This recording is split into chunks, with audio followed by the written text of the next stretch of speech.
He was Hollywood's ironclad titan, Steven Seagal, whose steely gaze and lethal grace ignited screens in the late 1980s.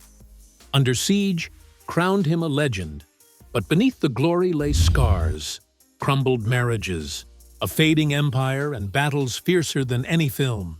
At 73 in 2025, his storms rage on, lonelier, heavier. What pain haunts this fallen warrior?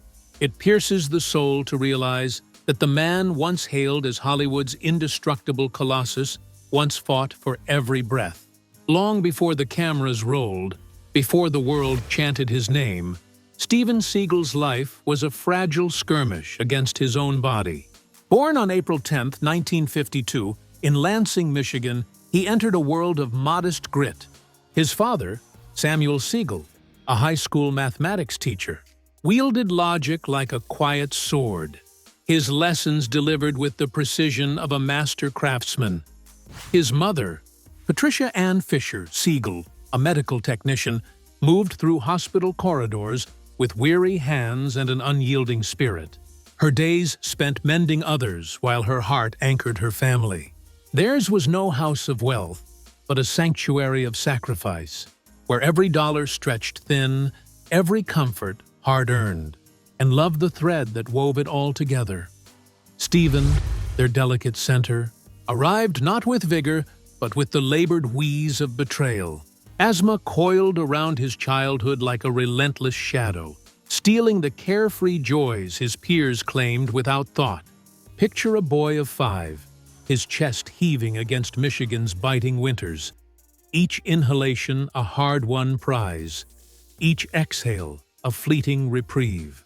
Nights dissolved into symphonies of struggle, ragged breaths slicing the silence, punctuated by Patricia's soft footfalls.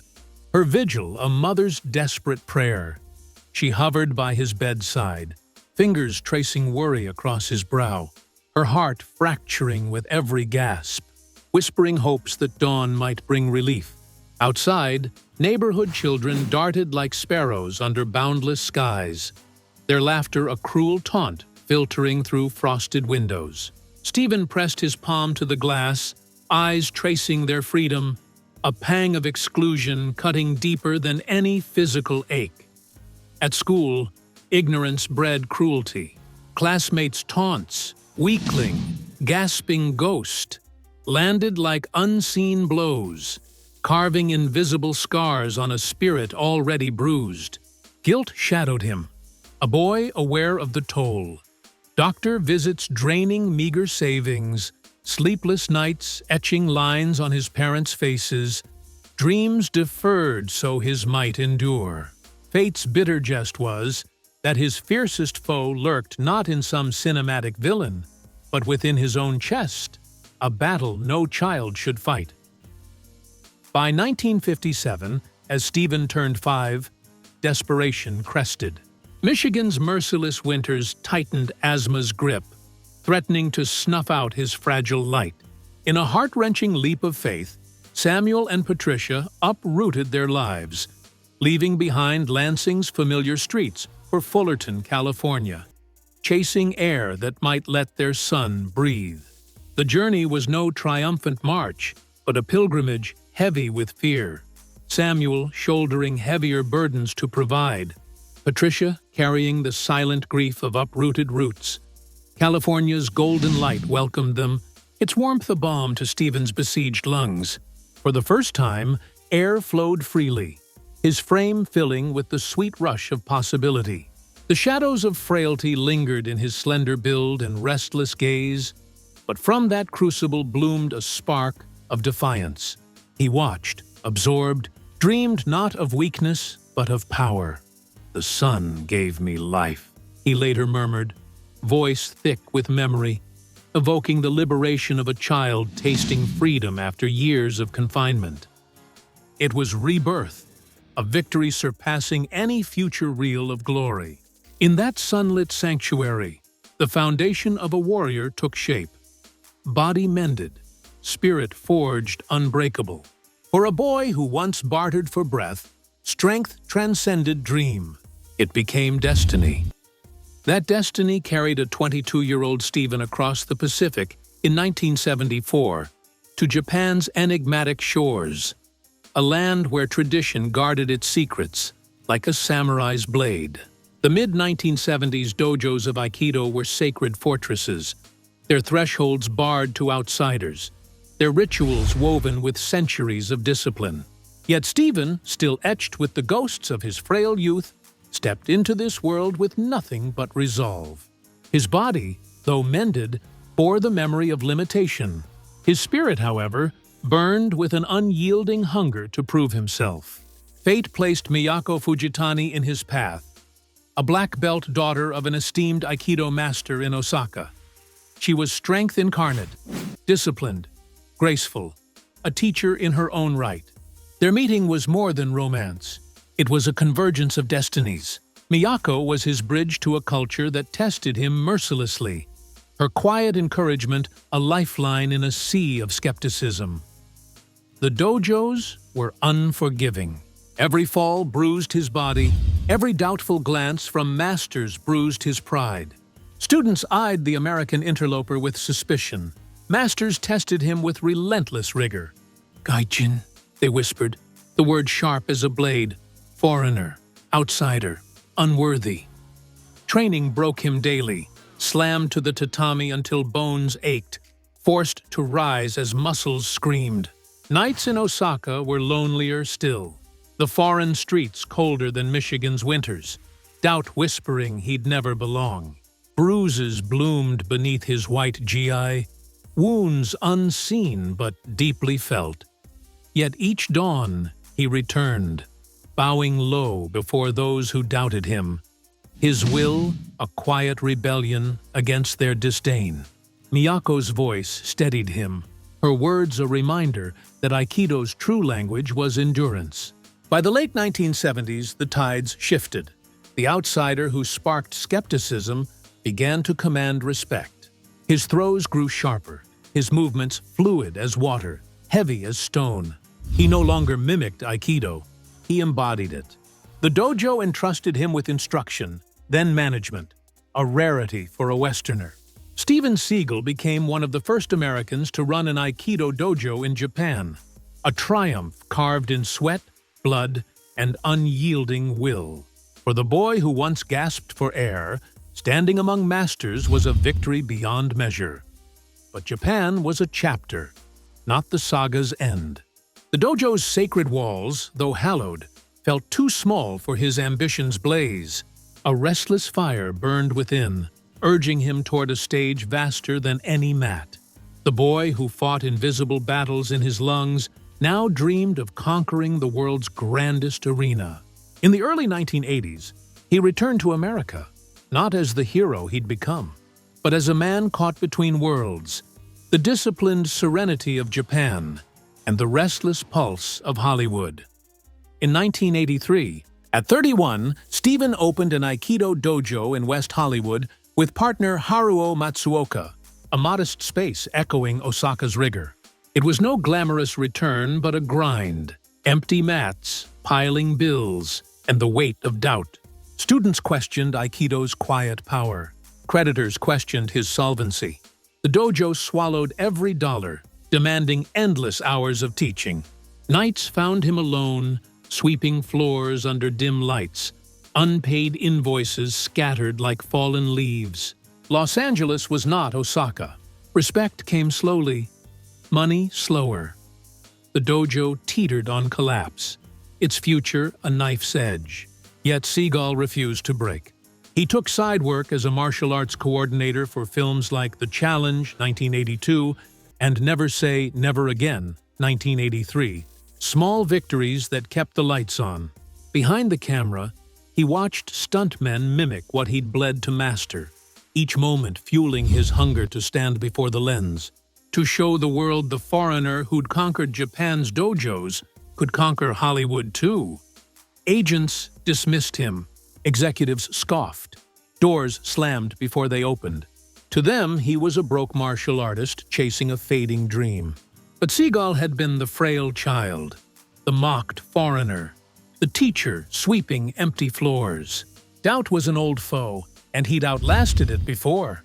He honed his craft with merciless discipline, teaching tirelessly, waiting for destiny's call. That call came in 1988 at 36, an age when most actors were seasoned veterans. Above the Law thrust him into the spotlight, a film co-written by a man untested as a lead, his calm voice and piercing eyes demanding attention.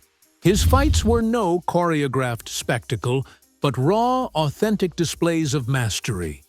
Every wrist lock, every throw carrying the weight of a life lived on the mat. Audiences were spellbound. Critics, though divided, couldn't deny his presence. Overnight, the quiet outsider became Hollywood's unlikeliest star. The momentum was unstoppable. Hard to Kill, 1990, Marked for Death, 1990, and Out for Justice, 1991, landed like hammer blows, each carving deeper into his legend. On screen, he was the Avenger who materialized from shadows, an unflinching force ending fights before they began. His silence spoke louder than words, his stillness more menacing than 1,000 threats. By 1992, Under Siege crowned him king, grossing over $150 million worldwide, and hailed as a pinnacle of action cinema. As Casey Ryback, Seagal blended tension, charisma, and ferocity, standing shoulder to shoulder with Stallone, Schwarzenegger, and Van Damme. For a blazing moment, he didn't just share their stage, he redefined action's very language. Yet, glory carries the seeds of its own undoing. As Seagal's star burned brightest, the action genre's golden age began to wane. By the mid-1990s, audiences craved new heroes, new stories. The storm clouds gathered. In 1994, Seagal directed On Deadly Ground, a project pulsing with his passion for environmental advocacy. It was meant to be his magnum opus, proof he was more than a silent avenger. But Hollywood showed no mercy. Critics savaged it, audiences turned away, and the box office crumbled. "It was my heart," he later confessed, voice heavy with regret. "Maybe I said too much. Maybe the world wasn't listening." The failure cut deeper than any physical blow, leaving him exposed, doubting his voice's place in the industry he'd conquered. He pressed on. Under Siege 2, Dark Territory, 1995, and Executive Decision, 1996, kept his name alive, but the magic faded. Theaters no longer roared with his name. Audiences drifted. "One day, your face towers 10 feet tall," he reflected. The next, they pass your movie without a glance. That pain lingers. By the late 1990s, his films bypassed cinemas, landing in discount bins, a quiet humiliation for a man who'd commanded millions. The empire he'd built was crumbling, each faded poster, each uncelebrated release stripping away pieces of his identity. "It's like drowning," he admitted in a rare interview, "and the world moves on without you." In Hollywood's shadows, Seagal sought solace in music, the guitar his companion since childhood's breathless nights. In 2005, songs from the Crystal Cave poured forth, followed by Mojo Priest in 2006, not the swagger of an action hero, but the raw yearning of a man stripped of glory. On stage, guitar slung low, he was Steven, not Ryback, the dreamer bearing his soul through blues and raw lyrics. Critics sneered, calling his voice flat, his lyrics clumsy. Headlines mocked, late-night hosts jeered. What was meant as rebirth became another wound. "I wasn't chasing fame," he said, voice soft with pain. "I was chasing truth, but honesty can hurt when they laugh." Yet he played on, in small venues where applause was thin. Silence heavier than stone. Each chord was defiance, a refusal to let ridicule silence him. For the boy who'd fought to breathe, music was survival. A refusal to let silence write his story's end. Desperate to reclaim his empire, Seagal turned to business, each venture a gamble against obscurity. A video game, Deadly Honor, promised fans a chance to embody their hero, but vanished before release. An energy drink bearing his name flickered briefly, then faded. Cans traded as curiosities. Fragrances and martial arts collectibles met the same fate. Mocked, dismissed, drowned in indifference, his Tennessee estate, once a $3.9 million monument to success, lingered unsold, finally parting for $500,000, a loss that cut deeper than finances. "It's not the money," he confessed. "It's losing the faith people had in you and the faith you had in yourself." Each failure was a reminder of how far he'd fallen. The marketplace's indifference, a cruelty sharper than any critic's pen. Love, too, bore scars. In 1974, Miyako Fujitani offered him a home in Japan, their marriage a sanctuary of shared discipline. Their 2 children, a son and daughter, were born into a world that seemed unshakable. But ambition pulled him to America, leaving Miyako to raise them alone. Distance turned days into years, letters and calls no match for absence. "I chased the world," he admitted, "and lost what mattered most." The regret was palpable, a father's ache for missed birthdays and unheard laughter. His brief marriage to actress Adriana LaRussa in the early 1980s was a fleeting spark, born of restlessness and extinguished in silence. No children bound them, only the quiet truth that love rooted in desperation cannot endure. In 1987, he wed Kelly LeBrock, the luminous star whose beauty matched his rising fame. Their wedding was a spectacle, their 3 children a promise of permanence. Yet fame's grind, endless sets, whispers of infidelity, cracked their foundation. By 1994, as On Deadly Ground faltered, their marriage collapsed in custody battles and tabloid headlines. "I lost things I can't reclaim," he said softly, the words heavy with the weight of absence. In the early 2000s, Erdenituya Batsuk, a Mongolian dancer, brought quiet solace. Their marriage and son, Kunzang, offered a second chance at peace. Yet, with 7 children across decades, the joy of fatherhood was tempered by the ache of missed moments. "What you lose in the storms," he reflected, "you can't always bring back. But you hold tight to what remains." Time's relentless march carved its toll on Seagal's body, once a weapon of precision. Decades of dojo falls, film set collisions, and unyielding training left their mark. Wrists strained, shoulders jarred, knees worn. By his 50s, the lean quickness of his youth gave way to a heavier frame, Aikido's fluid arcs narrowing. Directors adjusted cameras, stunt teams bore more weight. The mirror reflected not vanity but loss, the certainty of a body that once answered without question, now dulled by pain. "Every step reminds me of the battles," he admitted. Yet he endured, trading speed for craft, spectacle for stamina, finding grace in persistence. Now, at 73, Seagal resides in an Arizona estate, a fortress of solitude with bulletproof glass and samurai statues, its infinity pool spilling into the desert sky. His wealth, estimated at $14 million, pales beside his peers, but his garage, housing a 1973 Mustang, a 1987 Chevrolet Caprice, a rare Jaguar XJ220, and a Mercedes GLE, echoes his past's roar. With Erdenituya and Kunzang, he's found a refuge, a rhythm of family dinners and light training. Meditation steadies his mornings, discipline sustains his strength. The warrior of the 1980s is gone, replaced by an elder whose lined face and measured steps speak of survival. His legacy endures not in box office tallies, but in the indelible mark he left on cinema.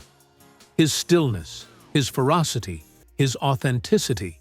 From a gasping child to a Hollywood titan to a man seeking peace, Seagal's saga mirrors our own. Glory fades, but the spirit to endure burns eternal. Health and family, not wealth, are life's true treasures. Every victory bears a cost, every scar a story. If Seagal's battles lit your nights, Share your memories below. What films, what moments still resonate? Subscribe to join us in honoring the warriors whose stories shape us, and let's keep their legacies alive. Share your thoughts in the comments, and don't forget to like and subscribe for more dives into Hollywood's hidden history.